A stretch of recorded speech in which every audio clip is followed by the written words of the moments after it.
She said you have two options, apologize or leave. That was it, no hug, no support, just those words like I was some stranger crashing her party instead of her damn husband. We were at her family's reunion. Her name's Vanessa, and if you saw her you'd think she's the kind of woman who could talk a cop out of a ticket and then walk away with his badge. Long black hair, lashes like knives, smile so sharp it could cut through steel. But behind that smile, a monster. It all started with a stupid argument. Her brother Travis, drunk out of his mind, made a crack about how I wasn't really part of the family. I laughed it off, tried to keep the peace, but he kept pushing. Called me a deadbeat even though I work 60 hours a week and keep the lights on while Vanessa works from home and somehow never opens her damn laptop. I finally snapped, told Travis to shut his mouth before I shut it for him. Next thing I know, her dad Ronald gets in, my face puffed up like some cowboy about the duel. And Vanessa, she didn't say a word. Not one. Just stood there with her arms crossed while I got humiliated by her entire family. We drove home in silence. She didn't ask how I felt. Didn't say she was sorry. Instead, she waited until we were standing in our living room, the same one I remodeled for her last year. And she looked at me like I was some piece of dirt on her shoe. You embarrass me, she hissed. You have two options, apologize or leave. I laughed. I actually laughed, man, because I realized in that moment she never had my back. Not once. So I didn't shout, I didn't cry. I opened my laptop, booked a one-way ticket to Denver, grabbed my duffel, and left. No explanation, just walked out the door. The next morning she called me 5 times. Left voicemails. Where are you? What are you doing? You're acting crazy. I didn't answer. Not for 3 days. Then something weird happened. She stopped calling and I got curious. I logged into our shared account. We still hadn't separated finances and noticed a $368 charge from a hotel in the city. A weeknight, 2 nights after I left. Vanessa hates hotels. Says they're germ traps. So what the hell was she doing there? I checked the time. Stamp 11:42 p.m. room service. She wasn't eating alone. Not at that hour. Not my Vanessa, who never eats after 6 o'clock because late-night snacks make you bloat. That night I called my best friend, Dean. Bro, I said I think she's screwing someone. He didn't even pause. Dude, she's been screwing someone. What do you mean? She told me we're on a break and I sought her out with a guy last month. Thought you knew. Pause. My hands went cold, my fingers tingled. What guy? I don't know him, but they were close, real close holding hands. She kissed him outside a restaurant like it wasn't even a secret. I didn't sleep that night. I stared at the ceiling in my Airbnb, heart pounding like a wardrobe. 1,000 memories came flooding in, every lie, every weird text, every time she locked her phone or left the room when it busted. I opened our shared photo album. She had deleted every recent picture of us all the way back to Christmas. She didn't even bother hiding it. That's when it hit me. This wasn't new. I wasn't just a backup plan. I was the fool, the clown in the corner, and she was already building a new life before I ever bought that one-way ticket. But it gets worse because what I found next turned everything into fire. I went back to our house the next day, didn't call her, didn't text, just showed up with my key still in my pocket and a knot in my gut the size of a fist. I needed to see it for myself, needed confirmation that I wasn't crazy, that everything I felt wasn't just paranoia or bruised pride. It was around 300 p.m. Her car was in the driveway but not parked like usual. Crooked rushed that alone set off alarms. Vanessa never left things crooked. She was obsessive about angles and lines like the world was a Pinterest board. I walked up the front steps, quiet, heart pounding like a bass drum in my chest. He slid into the lock, turned clean. I stepped inside. First thing I noticed, music low, moody R&B, some guy singing about bodies and passion. Second thing, a trail, not clothes exactly, but clues. A red heel near the hallway, a wine glass on the side, table her purse thrown open, makeup spilling out. And then, I heard it voices not, a conversation, no words, just noises, her laugh soft, breathless. Then his voice a low murmur, then silence, then a sound I'll never forget. That wet rhythm sound of bodies, moving. I should have walked out, should have turned around, and spared myself the image that's now seared into my skull. But I didn't. I moved like a ghost down the hall, one step at a time, toward the bedroom, toward the noise, toward the betrayal. And when I opened that door, she didn't even flinch. Vanessa was on top of him, straddling him like it was her life's purpose. Eyes closed, head tilted back. And him, some gym rat, looking with a tribal tattoo across his chest, smirking like he just won the lottery. I didn't say a word, didn't need to. She opened her eyes, froze, and for half a second just stared at me, naked, exposed, caught. And then she had the audacity to roll her eyes. You're not supposed to be here, she said, just like that, flat, cold, like I was interrupting her damn spa day. Seriously, I choked out, this is how you move on a week. She pulled a sheet around her like it mattered. Don't be dramatic, Kyle, you left. I told you to apologize, you didn't, that's on you. The guy didn't even get out of bed, just raised an eyebrow like he wanted to see what I do, probably hoping for a fight. I almost gave him one, but I didn't swing, I just laughed because it hit me all at once. The game, the manipulation, the months of weird moods and disappearing acts. She'd been screwing him long before the family reunion. You've been with him this whole time, I asked. She shrugged. What does it matter now? And that was the moment something in me snapped, not the kind of snap that leads to shouting or breaking furniture. No, it was colder than that, quieter, like a switch flipped, and every feeling I had for her, every drop of love or loyalty, got sucked into a black hole. I nodded, walked out, didn't slam the door, didn't yell, just left. Back in the car, I couldn't breathe. I sat there with my hands on the wheel, staring at nothing. She didn't even follow me out, didn't call, didn't text, and that told me everything. She was done. She'd been done for a long time, and I was just now catching up. I spent the night driving nowhere in particular, just needed the road, the noise, the distraction, gas station coffee, old playlist, city lights turning to highways and back again. My phone buzzed once around midnight. Not her. Dean, he texted, you okay? I wasn't.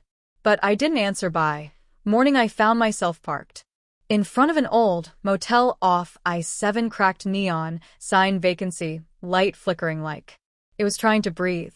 I checked and collapsed on the bed and stared at the ceiling until sleep finally dragged me under like a wave, pulling at my ankles. When I woke up, I felt hollow, not angry, not even sad, just nothing, like someone had scooped my insides out and left me running on fumes. But I couldn't stay numb for long. I needed answers, not from her. She'd lie, she always lied. I needed truth, even if it came from someone else's mouth, so I called Dean. You ready to talk yet? He said, no, hello, no. Pity ya, tell me everything. And he did. Apparently this guy, Lance, real original, was someone she met at her gym, trainer, younger, cocky as hell. They'd been friendly for months. She told Dean it started after one of our fights, said she needed comfort. Dean said it was all bullshitting, this clown behind my back, while smiling at me over dinner and asking me to pass the salt like nothing was wrong. She used you, man, Dean said, for stability, money, image. You were the husband, he was the side fun. Those words hit harder than I expected, because deep down I knew the signs were all there. Locked phone, cold kisses, the way she always made me the villain in every argument, like I was supposed to apologize just for breathing wrong. I started to think back, remembered how she'd stop touching me at night, how she'd go for walks after 10 p.m., how she never wanted to talk about the future anymore. And still, I stayed. I kept believing she'd come back, that it was just a rough patch, that I wasn't enough, but maybe I could be if I just worked harder, smiled more, stayed quiet. Sick part, I was planning to buy her a necklace for our anniversary, custom engraved. I'd already picked the damn thing out, but now I was sleeping on a motel bed with springs in my spine, trying to stitch together a version of my life that didn't make me feel like a joke. Then the twist: that afternoon I got a call from Maya, Vanessa's little cousin. 17, sweet girl, always liked me. Hi, Cal, she whispered. I know I probably shouldn't call, but I think you should know something. I sat up straight, my heart started pounding. What is it? I was at the house yesterday. Vanessa didn't know I was coming. I walked in and she was on the phone. I think with Lance, she said she was glad you left, that now she could move him in without the guilt. I didn't say anything, and then she laughed. Maya added, she said she hoped you'd sign the papers quick so she could change the locks.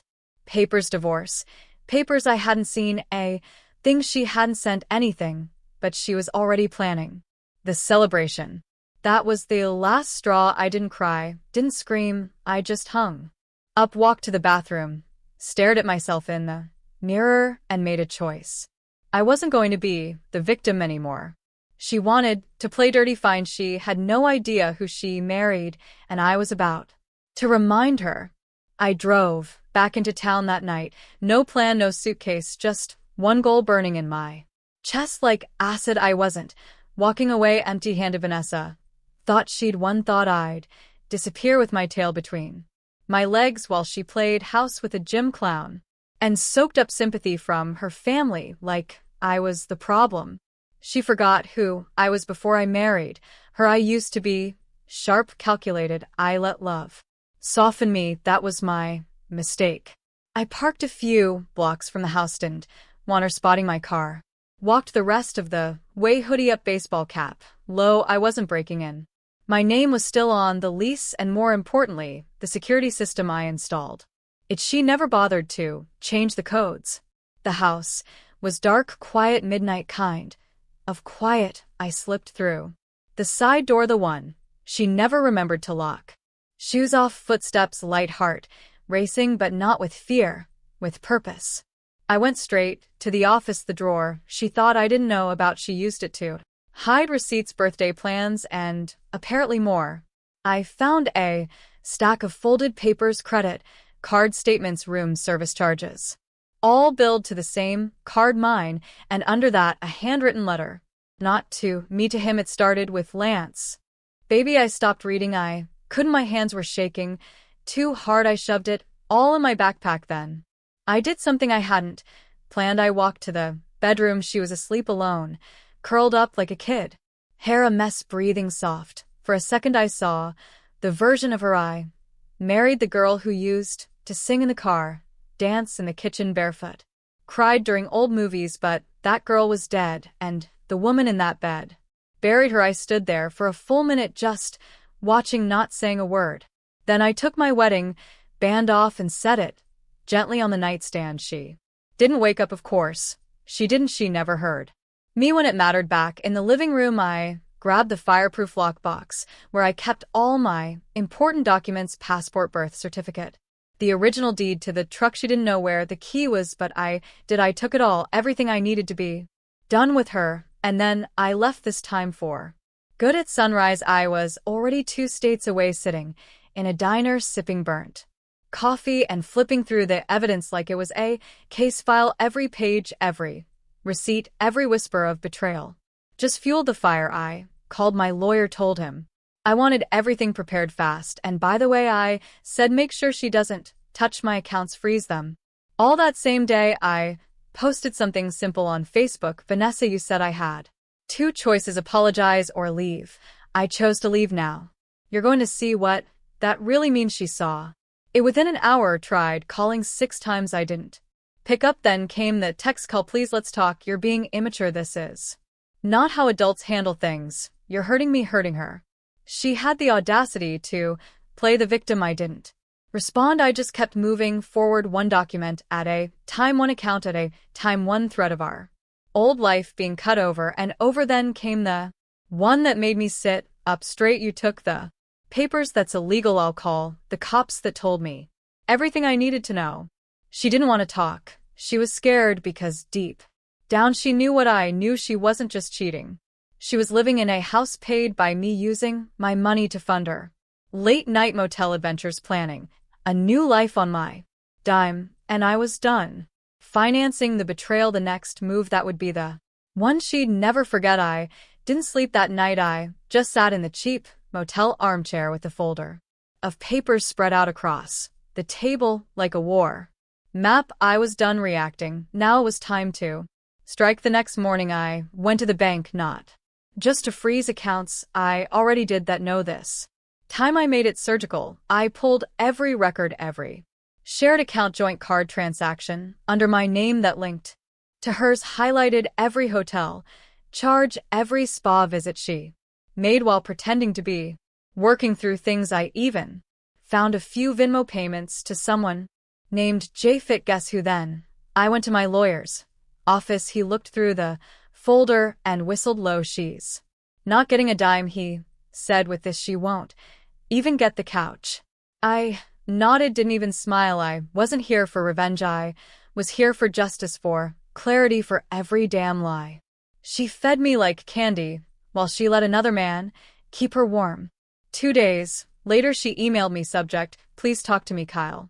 This is not how I wanted things to go. I was hurt. You were always distant. You never really listened to me. I only went to the hotel to get away, and yes, I saw someone, but it didn't mean anything. Please, let's talk. It didn't mean anything. That was her excuse. Funny how nothing feels like a knife in the ribs when you walk in and see it with your own eyes. I didn't respond. Instead, I sent the first draft of the divorce papers, clean, cold, final. Her response came within hours, a long wall of text, more crying than words. She said I was being spiteful, that I was overreacting. Then came the real reason. She was panicking. Lance doesn't want to move in anymore. He says he's not ready for a real relationship. I thought we had something, but I guess I was wrong. You and we've built so much. Don't throw it all away. I laughed out loud when I read that in the middle of a gas station parking lot, loud and bitter, a couple pumping gas nearby actually looked over. Vanessa didn't miss me. She missed the version of me that paid the bills, did the fixing, played the husband while she played around. I told my lawyer to move forward. No mediation, no second chances. She made her choice the second she let another man in our bed. Hell, before that, the moment she told me to apologize or leave, and then smiled when I chose the door. But I wasn't done. Not yet. I sent her one last message, not a paragraph, not a rant, just a photo of the ring sitting on the nightstand next to the letter she wrote to Lance. I captioned it, you made your bed, lie in it. She didn't respond, not that day, but the next morning I got a call from Dean. You're not going to believe this, he said. Vanessa's blowing up social media, saying you ghosted her, abandoned her after the reunion, didn't tell her why you left, and that you're refusing to communicate. Like a grown man, my blood boiled. She was rewriting the story, making herself the victim, twisting it into some poor little wife narrative, hoping to get sympathy from the same people who ignored me when her drunk brother tried to humiliate me. I wanted to scream. Instead, I sent Dean the screenshots of her texts, of the hotel receipts, of the handwritten love note. I didn't post them publicly. I didn't have to. Dean did, and it spread fast. Within hours, her whole fake little support circle saw the truth. One by one, the comments flipped. Some of her family messaged me privately, some apologized, some didn't say a word but stopped defending her and Vanessa. She blocked me on everything just like that, not even the courage to face the consequences. But I didn't need closure from her. The closure came when I opened my mailbox and saw the signed divorce papers. The ink wasn't even dry before I tossed them back to my lawyer and took the deepest breath I'd taken in months. It was over finally. In the next chapter, it was mine alone. A few days after the papers were signed, the silence hit different. Not the heavy, choking silence of a dying marriage. This was cleaner, empty in a good way, like the air after a storm. Wreckage still around, sure, but at least now you can breathe. I moved out of the motel and into a short-term rental near the lake. Nothing fancy, just one bedroom, tiny kitchen, chip tiles, but it was mine, every square foot. No perfume lingering in the air that didn't belong, no half-used wine glasses on the counter, no lying eyes across the room pretending like everything was okay. I started waking up early again, making real breakfast, running. Something about sweating out the anger made me feel human again. For the first time in years, I looked in the mirror and didn't feel like a stranger. I wasn't Kyle the husband, Kyle the punching bag. I was just Kyle. Then came the unexpected. Maya, Vanessa's cousin, texted me. Again, just so you know, Vanessa is moving out of the house. Her parents cut her off. She's staying with a friend for now. Thought you'd want to hear it from someone who doesn't lie to your face. I didn't reply. I just stared at the message and let it sink in. She was reaping the fallout piece by piece, not because I wanted her to suffer, but because lies always collapse under their own weight. Hers just took a little longer. A week later, Dean and I grabbed a beer. He kept the conversation light. At first, sports, work, usual stuff, until he leaned in. You seem better, man. I feel better. Still angry, not like I was now. It's just disappointment. He nodded. You know, she told people you cheated. First said you were talking to someone at work. I almost laughed. Of course, she did the thing about Vanessa. She couldn't stand looking like the villain. Even after everything, the affair, the gaslighting, the pure disrespect, she still needed to wear the crown of the wounded queen. I'd stopped playing the role of her loyal fool, and that burned her worse than anything. But there was one more surprise waiting for me. The house. I hadn't thought about it much since leaving. My lawyer had handled most of the split. We agreed she could stay if she bought out my share, but apparently she couldn't get a loan, couldn't afford the place alone, and now it was on the market. My house, the one I built, shelves and painted walls, and carried her across the threshold like a dumb fairy tale, and now it was up for sale. Just another listing with staged photos and fake flowers on the kitchen table. I didn't go back to see it. I didn't need to. Some things don't deserve goodbyes. But one night, maybe a month after it all, I found that old necklace in the glove compartment, the one I planned to give her for our anniversary, still in the velvet box. The engraving read, "For every tomorrow." I sat in the parking lot of a grocery store just staring at it. Then I walked inside, bought a lighter, drove out to a cliffside overlook near the lake, and lit that box on fire, watched the flames curl around the velvet, then the silver, then everything I thought we were. Smoke carried the lie into the wind, and I stood there, hands, pockets, letting go, not of the pain that takes time, but of the illusion, the belief that love means staying no matter how deep the betrayal cuts. That day I stopped carrying the weight of her sins on my shoulders. She made her choices, and I finally made mine. A few weeks passed. Life started to settle into a rhythm, not normal, but something close. I was working again, sleeping through the night, not checking my phone, like a man waiting for a bomb to go off. The world didn't feel like it was collapsing anymore. And then, like clockwork, she found a new way to crawl back, and it started with a blocked number. I let it ring. Then came the voicemail. "Call, it's me. Please don't delete this. I just want to talk. I know I messed up. I know I don't deserve forgiveness, but I can't stop thinking about you. I miss you. I miss us." She said us like it was still something sacred, like she hadn't shattered it with her own hands. I didn't call back. 2 days later, another voicemail. "You didn't even hear me out. You just walked away. You didn't fight for us. Didn't fight." I fought like hell. I fought every time I looked the other way, every time I swallowed her lies. Every night I laid in bed next to her, wondering why I felt alone with someone breathing inches from me. And then came the final message. No words, just a photo, her crying, clutching one of my old hoodies. Pathetic. I blocked the number. The next day, Maya texted again. "Heads up, Vanessa showed up at my parents' last night. She was drunk, said she messed everything up, said Lance ghosted her completely. He's dating someone new." That one made me pause, not because I cared, I did not anymore, but because there was something tragically poetic about it. She gave up everything for a fling with a tattooed idiot who dished her. The second life got complicated.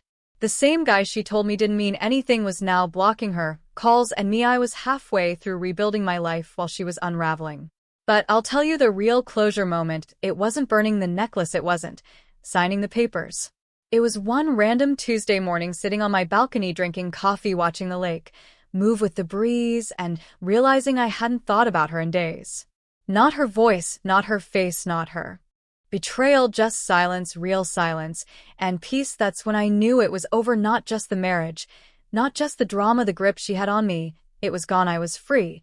And if you're reading this, if you're going through something like I did, let me say this: don't chase someone who walks away with your trust and leaves you empty. Don't beg someone to love you while they're laying in someone else's arms. Don't waste your loyalty on someone who uses it as a doormat. Walk away with your spine straight. And your heart intact even if it's broken, because one day the weight leaves your chest, and when it does you'll finally understand what love is supposed to feel like. It's not begging, it's not pain, it's not proving your worth. To someone who already decided you weren't enough, it's peace, and peace is everything. I saw her one last time. It wasn't planned. I was coming out of a hardware store with a box of tools in my hand and a list of things I actually looked forward to fixing in my new place. The sun was out, not too hot, and for once life didn't feel like a mess of broken glass and fake smiles. And then there she was, Vanessa, standing by her car, struggling to start it. Same designer sunglasses, same attitude, tucked into a tighter version of the woman I once called my wife, but this time she looked small, not glamorous, not powerful, just tired, worn down. Like the lies finally started weighing on her shoulders. She saw me, I kept walking, but she stepped forward. Kyle, she said softly, almost like a question, like she didn't expect me to exist anymore without her approval. I stopped just for a second. She looked up at me with a half smile, the one she used to flash when she wanted something. You look good. I nodded. I know her face twitched. I could see it, that old reflex to control, to pull me back in. But not this time. I heard you bought a place. I did, and you're okay. I'm better than okay, Vanessa. She nodded slowly, chewing the inside of her cheek. I was stupid. You were cruel, I said flatly.